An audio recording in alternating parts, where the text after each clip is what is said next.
All right. We are in class number 4 here of our Divided Kingdom class here. We're also covering Solomon, of course, here at the beginning. The last couple of classes, especially both Sunday mornings, we had a bit of drama with handouts, just trying to get them handed out and all that kind of stuff. And some of you may have been missing some. There is now a table back here on this side with all of the handouts. And so if you need to get a schedule or any of the handouts, they're back there. As well as if on Sunday, it turns out there were a few people who, I put this chart up here, I think, let me see. Yeah, I put this chart up there where we talked about the difference between the kingdoms. And there was at least one person who came up to me and said, well, I didn't have my pen, so I couldn't fill it out. So I filled it out for you. So if you want to pick up one that's filled out back there, you can feel free to do so. All right, so today, let me go back here. Today we are going to actually, since we didn't even hardly really get started in the text on Sunday before they called time on me, we are going to be covering both of these sections worth today. So basically all the way up to chapter 4 of 1 Kings. We're going to be covering today. All right, we are going to go ahead and just skip this slide. I just put it up there to say I was printing another one. So beginning here in chapter 1, we are now getting toward the end of David's reign. And as we mentioned on Sunday, David's health is deteriorating. He's getting old, and just as part of getting old without modern health care there, we find this statement right at the beginning of the book here. Now, King David was old and advanced in years, and although they covered him with clothes, they could not get him warm. So they bring in this young woman, Abishag the Shunammite, who is, from everything that, from her name and from some things that are said about her, we know she's young, probably a virgin, very pretty, and she is going to be literally his bed warmer. And it really and truly is for health reasons, definitely at least at first. In fact, verse 4 says that what? She laid in bed with him and kept him warm, but he what? He did not know her, okay? So on Sunday, I then suggested that she also at some point becomes a concubine, which I would technically think that probably David at some point advanced the relationship, and maybe that he did not know her was just at the beginning, or possibly he was just old and for doing this service, she gets kind of the level of being a concubine. And I got kind of asked about that because it doesn't really say she's a concubine. We talked about what a concubine was, more than a mistress, but not full wife. We're going to talk about why we think she was a concubine more in class today. Even though it doesn't come right out and say she was, the way people react to her afterwards, definitely she at least has the status of a concubine if she wasn't actually titled that. So we'll see about that. We did leave off with this idea that we know that there's going to be these problems in David's family, that this is not something that should be a surprise to us. This is something that should be very expected, because at the time of when he was first coming into power there, he'd been in power for a little while, but yet during one of those battles, we know the whole thing where the army was off and he wasn't with them for probably one of the first times, because he was a great warrior king, and he was on his roof and saw Bathsheba there. And then the whole thing that came out with not just his sin with Bathsheba, but yet that he then made it worse with the killing of Uriah. So because of that, God pronounced that prophecy/curse on him, that not only did that first child die of Bathsheba's, but also that he was going to have problems in his family for the rest of his life. And of course, we do find that's because of what happened with Bathsheba and Uriah there in 2 Samuel chapter 12, verses 7 through 15, which we're not going to take the time to read again.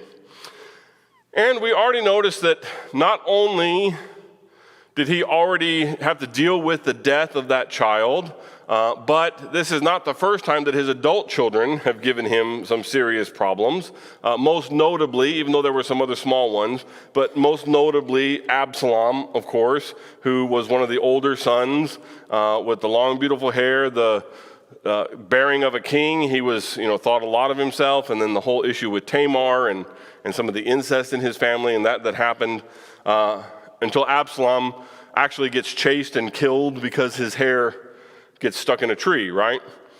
So all of those problems is the reason that we're going to see today that of his remaining children, now Adonijah, who was technically the fourth son, is now the oldest living son and the heir apparent, right? I mean, he's the one who everybody thinks is going to be the king after David dies, okay? And so that's really where we had left off. That's all the farther we got on Sunday morning into the actual text material here. Any questions or anything over what we covered on Sunday? It's pretty straightforward, right? Just history. Okay, let's look then at what happens next now. So we are still at the end of David's reign here yet, and his oldest son, Adonijah, comes along and sets himself up as king. Now, unlike what we would typically think, that if a prince, especially the heir of the king, kind of sets himself up as king there, usually you would imagine there's some kind of power struggle. But not really here. What is true about David at this point? He's old and he's in bed he's not reigning really anymore. So Adonijah is really kind of running the kingdom already. People are coming to him, they're asking him what they should do because he is the one who should be king.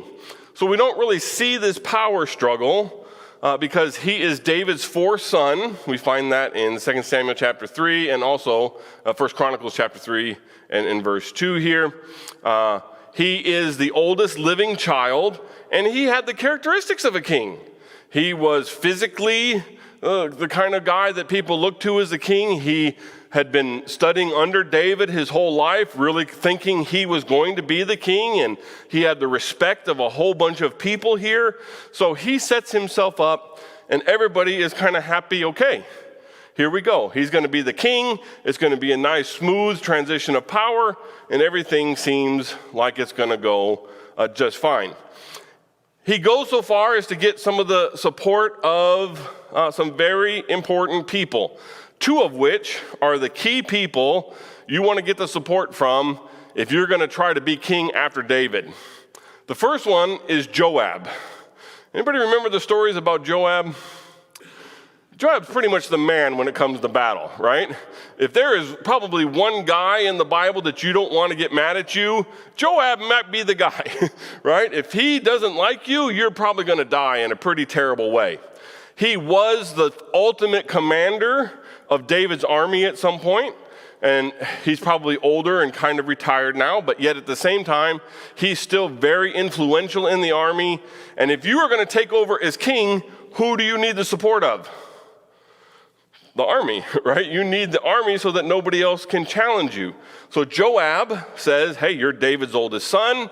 I've been a David supporter since he was, while Saul was still king. Joab was one of David's mighty men, okay? So he gets the support of Joab, and he gets the support of Abiathar, who we believe is the high priest. We know that he's the priest that it mentions. It's definitely his rotation to be the main priest at the tabernacle. He may not have been actually of the family of Aaron and may not have had the actual title of high priest, but he was definitely the acting high priest there in Jerusalem, at least at the time. So Adonijah feels pretty secure, right? I mean, he's the oldest son. He's got this great support of the high priest who says, yes, God will bless you and you're going to be the king. And most importantly, he's not worried about Joab coming up and killing him for rebelling because, Joab's the one who killed Abner, right? And a lot of David's other kids because that's what David sent him to do. So he's not really worried about it. So he actually starts to celebrate. And he starts to have parties, but it's interesting, of the people that he invites, he doesn't invite anybody who's going to end up being on the side of Solomon. Okay? Whether he knew that ahead of time, that Solomon might potentially be listed as the king, or whether it's just because he didn't invite them, these people get on Solomon's side, we're not sure. Okay? It may have been known, I said here probably, we don't know for sure, but may have been known to him that Solomon was actually David's choice to be the next king, which could have been why he started setting himself up as king before David officially announced an heir. Okay? So now we have Adonijah, who is king in all but name. He set himself up, the people are coming to him for choices, he's the one who the army thinks is going to come in and make this place. However, we know who's going to be the next king. Solomon, right? He is the one that God has chosen. He is the son that, as very typical of God, right? The son of promise is not always the physical son of promise. So it's not maybe the son that would physically inherit, but it's going to be the son that spiritually inherits here. So that's going to be Solomon. So they work to secure Solomon's place. Nathan the prophet and Bathsheba, who is, by the way, whose mom?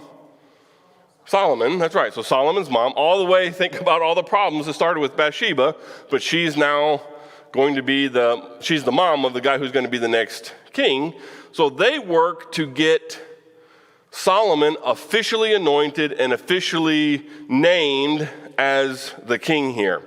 It's kind of an unlikely couple, Nathan and Bathsheba working together. After all, Nathan's the one who all those years ago said, David, what are you doing with this woman, right? But it's 40 years later almost, or 33 years later, maybe something like that. So they work together because really we know that it's what David promised and this was God's plan. So that is what they work together to make sure that is going to happen here, okay? So now we have Adonijah, who has, in all practical, real world ways, set himself up as king and is recognized as king by most people, but yet we have this announcement that Solomon is going to be king.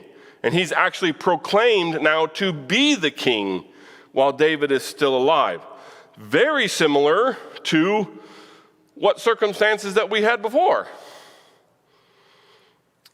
Saul was actually the king, and God said what?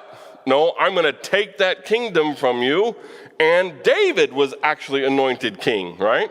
But he didn't really take over for a bunch of years because he wouldn't kill Saul.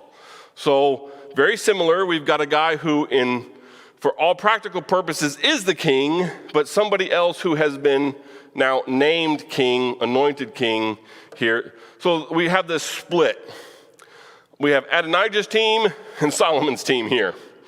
On Adonijah's team, as we already mentioned, we have Abiathar the priest, most probably the high priest.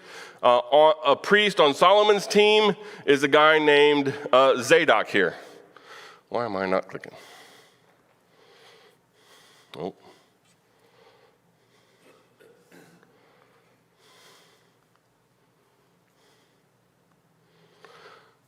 Okay.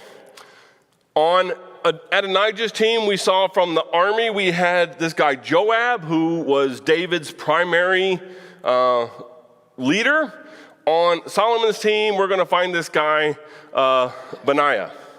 Benaiah is just as ruthless as Joab, we're going to see here. All of the things that Joab did for David, Benaiah is going to do for Solomon. We're going to find out. But most importantly, the other person who speaks for God and who is the one who really should be the one anointing the next king is who? That's on the side of Solomon. Nathan, right? The prophet Nathan, okay? So because God has spoken and said Solomon is going to be the next king, Nathan throws his weight beside Solomon, and we know that's what's going to be what matters, right? Is what God wants, okay? So then we see that Solomon is actually made king. Before, he had just been anointed. Now he is actually set up as king. He actually becomes the king while David is still alive. How common did that happen in the old world? Not very, actually, okay? It's not, well, let me put it this way. It's not the most common thing, right? It's not really customary. It's customary that you're the crown prince until what happens? Until the king actually dies, and then you just become the king. Even though you may have been ruling for years and years and years, it doesn't mean that the old man is actually the one in charge. Think about Princess Bride, right? You had Prince Humperdinck, who was ruling the kingdom, even though his dad was still technically the king, but way, way old. Sorry, that just came to my head. I had to say it. Inconceivable, right? Sorry.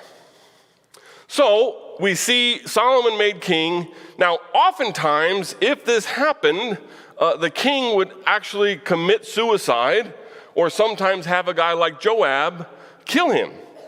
Because even though he may be old and not in the greatest health and maybe not even mentally able to lead, if there is somebody who is against the son, what can they do if the king is still alive? They can kind of say, hey, I'm not going to follow you, right? I'm going to follow who? The guy who's really the king here, okay? But we see that not be the case here. Of course, David is not going to kill himself, and Solomon is not going to have him killed. So David is going to go ahead and finish out his life here. So now, of course, if Solomon is going to be king, who has to step down? Adonijah, right? Because he's practically been king here, okay? And as the king's older brother, what is really and truly the only way that Solomon could secure his place on the throne? Kill him. That's right. So Adonijah, guess what Adonijah thinks they're going to do? As soon as he really finds out that Solomon now has been officially made king and that Nathan the prophet has pronounced him king, Adonijah thinks that's it for me, right? I'm going to get killed here. So if you're going to get killed and you think that there's no reason for you to be killed, you want to basically, kind of claim sanctuary. Of course, we know in Israel, if you had time, you could do what? Well, that's one thing, but most people didn't have access to the temple. They would have access to run to where? One of those cities of, the cities of refuge or the sanctuary cities, right? Where if you were worried someone was going to kill you, you could run to one of those cities and you could be safe at least until a judge made a judgment about whether you should be killed or not, okay? So, but Adonijah doesn't have that kind of time. So he's going to do what people in Jerusalem tend to do, which is if I'm close enough to the tabernacle, I'm going to run to the tabernacle. So that's what he does. So he runs to the tabernacle, actually goes to the altar, grabs the altar by the horns right here, okay? This is traditionally a way to seek refuge, just like one of the cities of refuge would have been. You can go there and basically this is a way that you can force there to be an honest trial, right? Nobody can just kill you without cause, supposedly, anyway, is if you run here.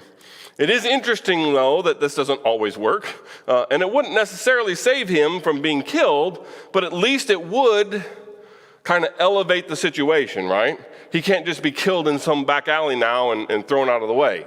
This is a very public place. A lot of people are going to see him there. He's probably screaming his head off, don't kill me, or whatever he's screaming. I don't want to guess there. But definitely he has run because he is scared for his life, okay? Now, Solomon, surprisingly, is what? Very merciful, right? This goes against all of the kind of worldly wisdom that we would say. Yes, he's your brother, but he already tried to claim the throne once. He's going to be a problem. Probably make him go away, but Solomon is very gracious here, okay? And Solomon spares his life. He says, okay, at least for now. We're going to see, right? So at least for now. What's that? Yeah. Yeah.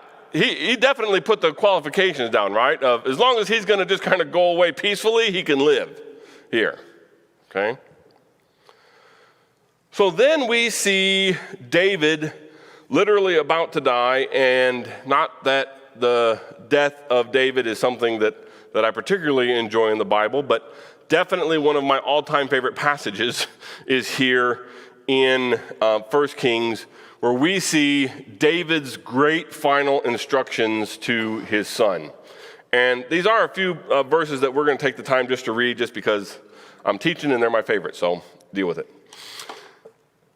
David says to Solomon, I'm about to go the way of all the earth. Be strong and show yourself a man, and keep the charge of your God, of the Lord your God, walking in his ways and keeping his statutes, his commandments, his rules, his testimonies, as it is written in the law of Moses, that you may prosper in all that you do and wherever you turn, that the Lord may establish his word that he spoke concerning me, saying, if your sons pay close attention to their way to walk before me in faithfulness with all their heart and with all their soul, you shall not lack a man on the throne of Israel. A couple things about this that I absolutely love here.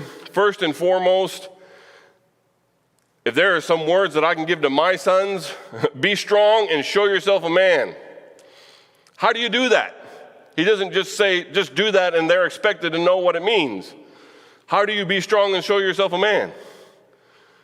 You keep the charge of the Lord your God, and you walk in his ways and his statutes. That's how you do that, okay? Extremely powerful words here David gives to his son. Also, one of the things I really find interesting about this, and I don't think I brought my super bright pointer. If you look down here where he says, the Lord may establish his word he spoke concerning me if your sons. What does that mean? When God says if to somebody, what does that mean? It's conditional, right? There's a condition based on that promise, okay? And we're going to see that's important here. So David is reminding Solomon, yes, God made this great promise to me, and yes, we have this awesome throne, and you're inheriting it, and God has said you are the one who's going to inherit, but it's not free. You have to do what? You got to behave. You got to be good. You got to follow the law here, okay? That's important. David then is also going to go on and tell his son, there's some people in the land you got to deal with if you're going to become king. And so he gives him some guidance on how to deal with people. First of all, he says, this is how you're going to deal with Joab. Well, what did Joab do? He killed my son Absalom. He killed a whole bunch of people I told him to, but he also killed some people that David had told him not to. He was kind of like one of those crazy people that you turned him loose when you wanted him to go get somebody, but it was really hard to rein him in, right? And so there were several times where David said, hey, go take care of this problem, but don't kill him. Well, you don't send Joab if you don't want somebody to die. Joab's going to kill somebody. That's just the way it is, okay? So David says, at the end of the day, what do you got to do with Joab? You got to kill him, okay? It makes me so sad that he says that, because Joab was the man, right? He was David's right hand, who when David needed dirty work done, and we know David was a man of blood, but when David needed dirty work done, who did he send? Joab, okay? And now he says, you got to kill him. I'm sure a big part of that is he supported Adonijah, but yet it still makes me sad that I love Joab. Another guy, Barzillai, who was a friend and very strong supporter of David all the way through, he tells him, hey, this is a good guy to become your right-hand guy. Make him an advisor, take him as a friend, he will help guide you here, okay? There's this other guy, Shimei, depending on how you pronounce that there, cursed David when Absalom was causing all those problems, right? You might remember that story. Absalom was running around trying to make himself king and all those kind of things. And this guy, Shimei, caused David all kinds of problems. So he says to Solomon, hey, do what you think is best here, but guess what? What's best is kill him, okay?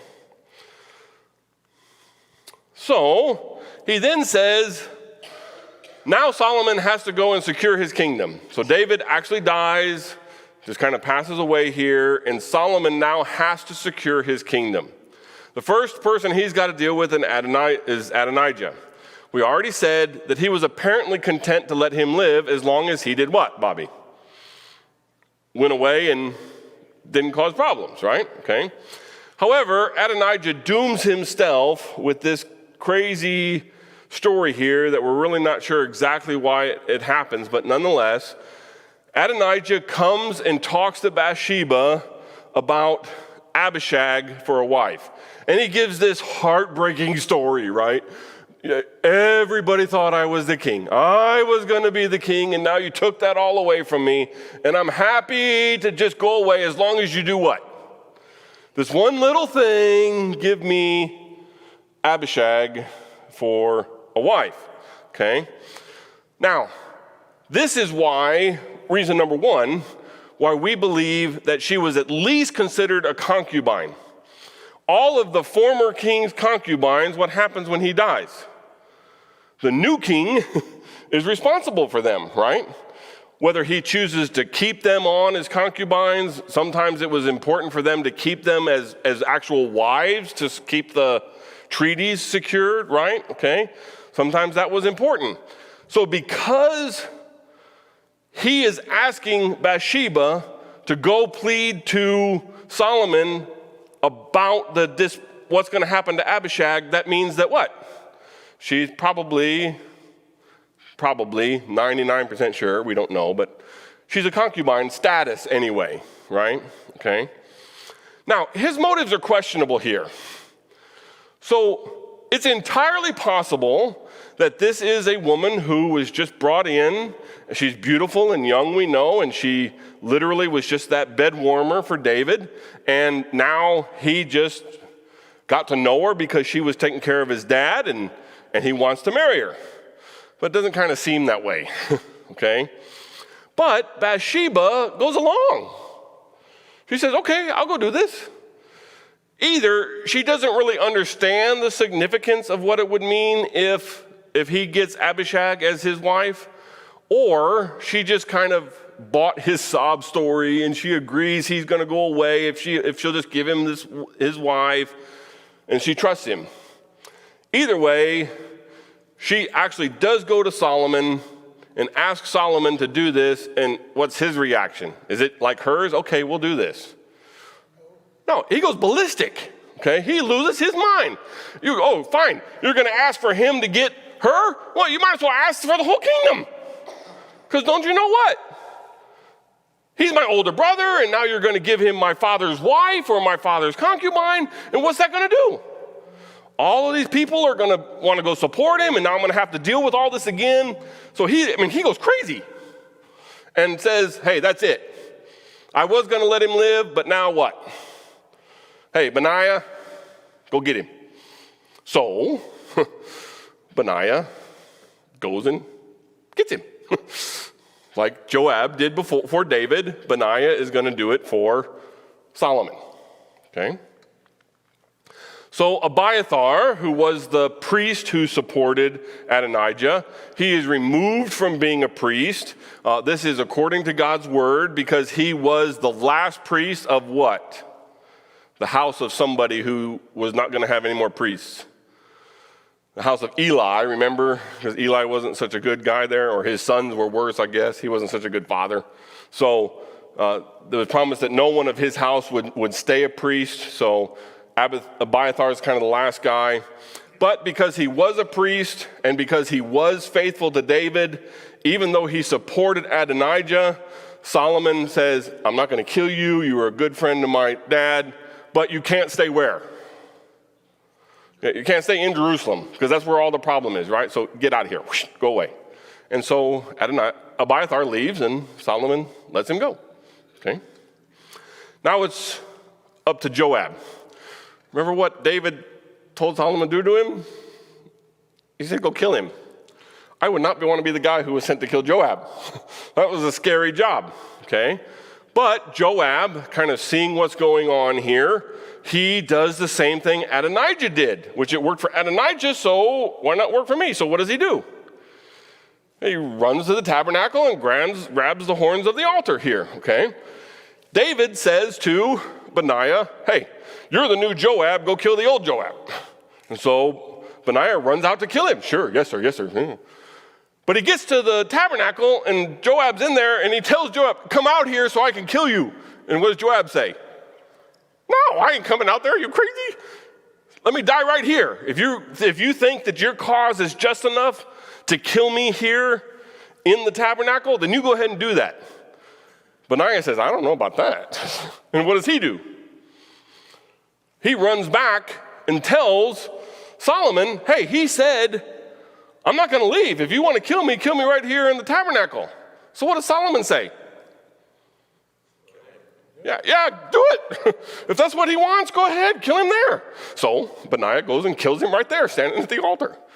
Kind of crazy what's going on here, okay?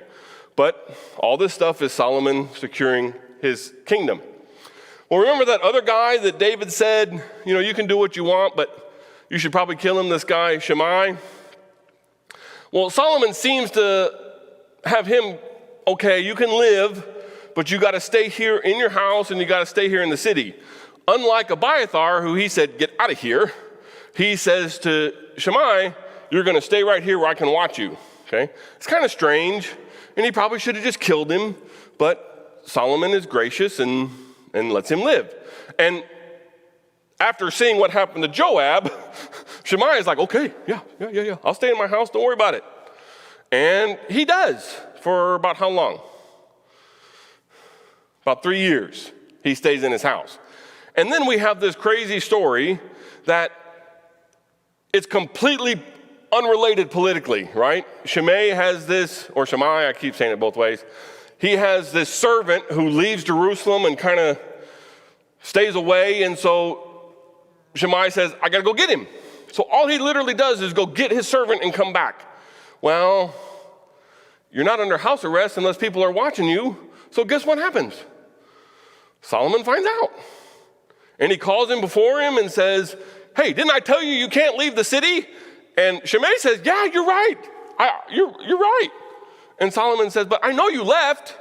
And doesn't even give him a chance to answer and says what? Hey, Benaiah, do what? Kill him. Okay, so he killed him. Solomon then is going to continue securing his kingdom, and he starts right away by making alliances outside of Israel. Chapter 3, verse 1 says, Solomon made a marriage alliance with Pharaoh, the king of Egypt. He took Pharaoh's daughter and brought her into the city of David until he had finished building his own house and the house of the Lord and the wall around Jerusalem. Okay? So he goes ahead and right away starts making these treaties. It's interesting, really, chapter 3, verse 1 is part of the previous section. We tend to think of, you see a new chapter, what does it mean? Like new story, right? It's not. This was a strange chapter break in the way translators years ago decided to break it into chapters. Remember Darrell talking about this his first Sunday, right? That it was really a scroll that you just kept unrolling, and we broke it up into these chapters. So really, chapter 3, verse 1 is part of everything Solomon is doing to secure his kingdom here.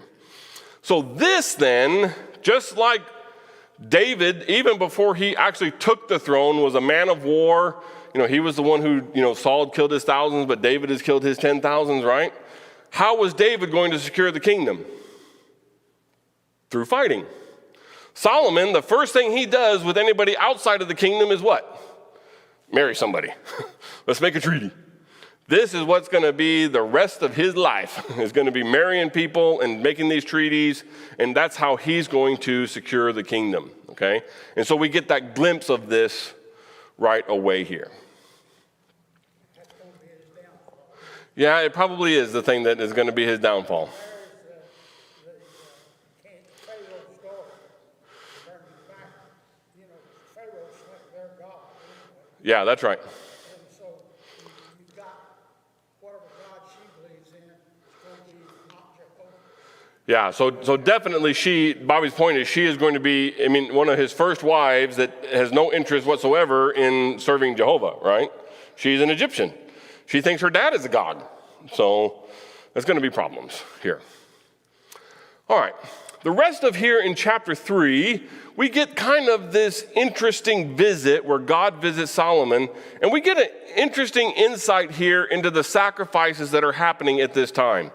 So chapter 3, verse 2 says, the people were sacrificing at the high places, however, because no house had been built for the name of the Lord.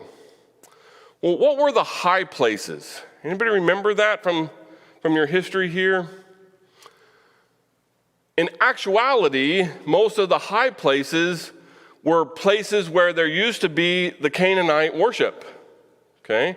They were those special groves or the Ashtoreth, okay? Or sometimes they were actually places where sacrifices to Baal had been made, okay? But yet, over the years, Israel, you may remember in that whole time of the Judges where Israel was supposed to be making Jehovah worshiping people out of the people of the land, what really happened? They turned more and more like Canaan, right? Okay. And one of those things is they started worshiping at the high places. So they adopted those places during the time of idolatry, when they would have those periods of the Judges where they would be worshiping the false gods. And then remember, God would send them an oppressor, and then God would then raise a judge to get rid of that oppressor, and they would kind of return and be faithful to God. Well, when they returned and were faithful to God, they kept worshiping at those high places. But now they're just worshiping Jehovah there instead of Baal or Ashtoreth or one of the other Canaanite gods, okay? Gibeon is a prime example. Gibeon was of no particular importance to the Israelites. In fact, it's probably one of the places of kind of their greatest shame, right? Remember that whole story that when they were coming into the land, the Gibeonites tricked them into making that treaty? But yet this is now the high place in the land, because this is where Solomon himself goes to make the sacrifices here, okay? There were a few other high places that ended up being significant places in Israel's history, where the ark was for a while, in both places, was considered a high place, and they built altars there. But we do also find this because the house of the Lord had not yet been built, right? But does that mean that there wasn't a place where they were supposed to be worshiping? Yeah, okay. They were supposed to be worshiping and offering sacrifices at the tabernacle. The temple, the altar's there, right? Who had just grabbed the horns of the altar? Adonijah and Joab, right? We know it's there. So why weren't they doing it? It's in Jerusalem now, right? Remember, David moved it, and he brought it into Jerusalem. Well, why then are they worshiping at the high places? To be honest with you, I put this up here. A tent? Really? Remember, David's answer was what? I'm living in this palace, and the house of the Lord is what? A tent. They looked down on it. They no longer thought this was someplace special. This was someplace more to be ridiculed. Now, in reality, was it? No. But in truth, to them, that was their attitude. They had been completely corrupted by Canaan worship to thinking, we have to have a temple, we have to have this very fancy high place, where what was God really telling them with the tent? I'm with you wherever you go, right? It doesn't matter where. But they have over 400, 500 years, right? Now since the time of the Judges and Saul and David now, it's 500 years. It's been completely corrupted, and so they don't get that importance of that anymore. So much so that local altars were very common. In fact, we even see in the time of the Judges, a lot of them even had altars in their own house, right? It's just been corrupted, okay? Did you have a question, Steve? Or? I was just going to say, for a lot of them, it's probably convenient. Oh, absolutely convenience, yeah. Because they didn't want to go to. Yeah, they didn't want to do what they were supposed to do. Yeah, so it just became very convenient to have an altar and to make sacrifices in your own house. Several of the judges did that, okay? So the question comes along then, is that acceptable to God? Well, we have kind of these conflicting statements. It's interesting, 1 Kings chapter 3, verse 3 says, Solomon loved the Lord, walking in the statutes of his father David, of David his father, only he sacrificed and made offerings at the high places. I highlighted that only because that doesn't sound that bad, but really when you look at that word, so it's translated only in the ESV, American Standard, King James, and Young's Literal. More modern English that don't care about translating the word for word, they say but, because that's what we would say, right? But the New American Standard Bible, the NIV, and the New King James Version translate that except. All of it is, the language here is clear that the two statements are in opposition to each other, right? He walks in the statutes of his father David, following in the ways of the Lord, except for he does what? He offers in these high places, which he's not supposed to do. Where is he supposed to offer sacrifices? At the tabernacle, okay? This time, he's got Pharaoh's daughter. She offers to sacrifice cows. And that's what I thought when I was studying that part, that he got influenced by her wanting to offer up to idols. Yeah, it doesn't seem to be that. His point was that it seems to be like she was, the daughter of Pharaoh, his wife, was maybe already influencing him to offer up to idols, but it really is a worship of Jehovah here, because who's going to come visiting while he's making these sacrifices there? God is going to come visit him, right? Okay. So when we ask that question, was this acceptable to God? We don't know. God doesn't seem to mind, because Solomon is not called to task for it here. The high places were still used even after the temple was built, and it's nothing that God says go tear them down, except for when they become places of idol worship, right? Okay. And God appears to Solomon while he's there at Gibeon offering these sacrifices. And God's very happy with him. Yeah, so does God approve of it or not? I don't know. It is interesting to me, though, that we're going to see this great interaction between God and Solomon. And as soon as that's over, what's the first thing Solomon does? He goes to make sacrifice, but not there at Gibeon. He goes where? He goes back to Jerusalem to make a sacrifice at the tabernacle where he's supposed to be making it. Okay? So even he, after God talks to him, realizes, this wasn't quite kosher, right? I better go back and do what I'm supposed to do. Okay.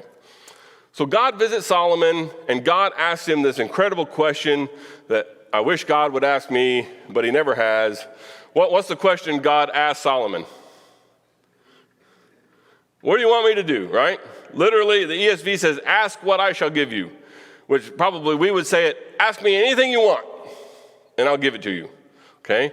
Solomon has this absolutely incredible answer. He praises God for his being in support of David, and he is very humble. You know, I'm not even worthy. I'm this little lowly guy, and now all of a sudden I've got to lead these great people.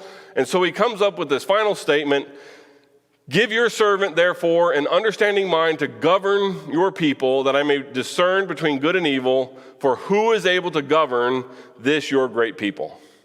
Incredible answer here, okay? And how does God respond to that? He loves it. That's right. He's super happy about it, okay? And so based on that, he is going to give him a couple of blessings here, some conditional and some unconditional here. First of all, he gives him two unconditional blessings, okay? You asked for a wise and discerning mind, guess what? I'm going to give you. Okay, good job. Great thing to ask for, here you go, okay? Oh, and by the way, because you didn't ask for riches and honor, and you didn't ask for, me to kill your enemies, because you didn't ask for any of that, guess what? I'm going to do those too, okay? So he promises him riches and honor. Notice these are unconditional, okay?